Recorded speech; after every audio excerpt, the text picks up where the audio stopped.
So this morning I woke up and I was thinking about therapy, and it made me think about this channel and how I started this the year before I started going to therapy. So it was before I even realized that I could have benefited from going to therapy.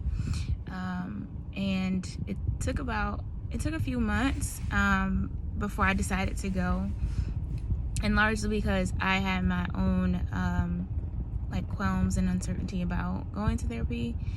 In my head, you needed a clinical diagnosis or some sort of chemical imbalance, or a really huge trauma to need to go to therapy. And I was convinced that I would just be creating problems that weren't there if I went. But unfortunately, that was not true.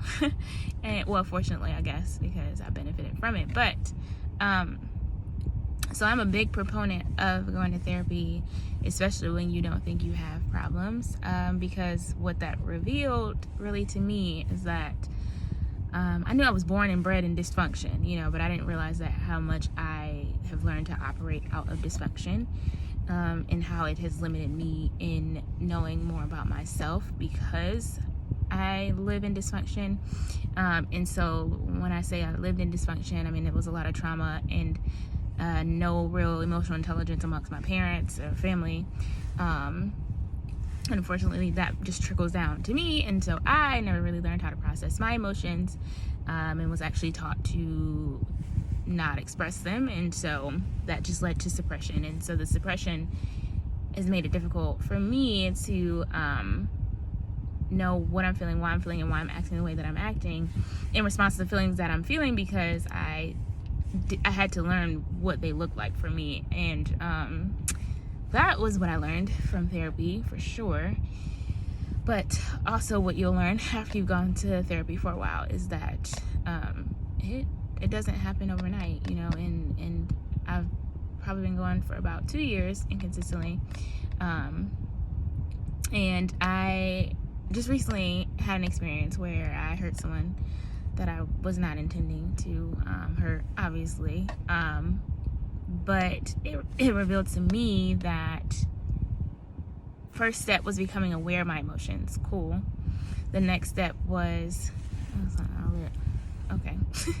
The next step was, so sitting in those emotions. So I'll acknowledge that, okay, I feel this way, but then I still have the instinct of suppression because I never learned how to process my emotions, and so when I don't know how to do something, I just avoid it. And so that was the mechanism of suppression. And then so having to actively sit in those emotions that I'm feeling, that's another step. Cool, I got those two down.